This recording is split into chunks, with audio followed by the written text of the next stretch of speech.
Hey, advanced English learners, Mary Daphne here. This is the place where we come together to boost your fluency, confidence, and clarity in English. So, thank you so much for joining me. So, one way to get to know someone better is to ask them about their hobbies and their interests. We do this for several reasons. One, to see if we have any overlapping interests and establish common ground. Two, to understand the type of person they are. And three, to establish rapport with each other, to build a bond and connection.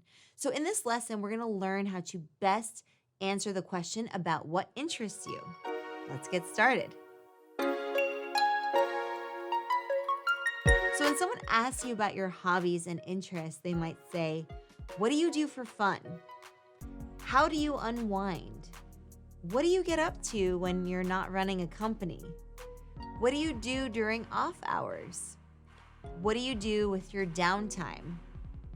Now, as these are open-ended questions, they invite more elaborate responses with a bit of detail and explanation. So let's now look at some responses and see how to strike a balance between providing enough information without talking someone's ear off. Simply put, you want to share what you like doing and then explain a little bit why you like it, so you can provide some context for why you like that activity. For example, I like hiking. Just to be outside to experience nature therapy is so cathartic. I'm actually an outdoorsy person. I like to bake. I've been trying out various gluten-free recipes lately. I don't have celiacs, but I prefer baking with almond flour because I like the flavor and texture. I do a lot of painting. I find that helps me tap into my source of creativity.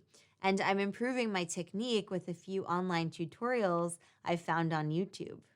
I enjoy strength training. It's definitely a journey and it makes you appreciate what your body can do. I'm working my way up to increasing the load on the power rack. Incrementally adding weight really makes a huge difference. I enjoy being physically active and I spend a fair amount of time training. My training varies between plyometrics, strength training, endurance training, and balance. I also try to add in some flexibility, but I'm not that into it as it's a bit slower paced. But that's important too.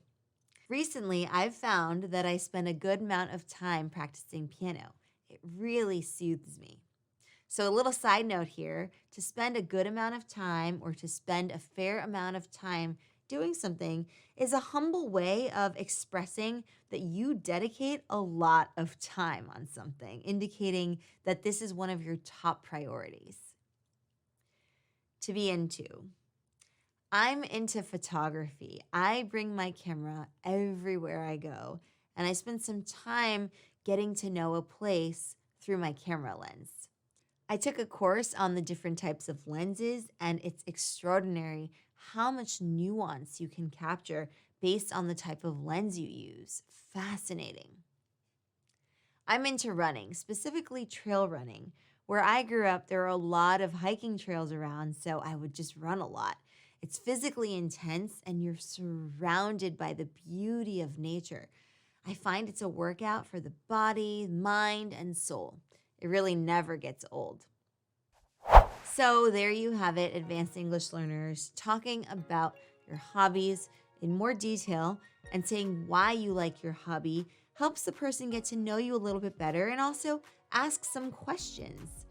And giving an explanation without overdoing it might also get them interested in the activity too, in which case they might join you.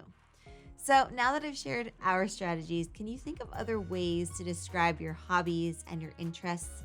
What kinds of elaboration do you usually provide to this open-ended type of question?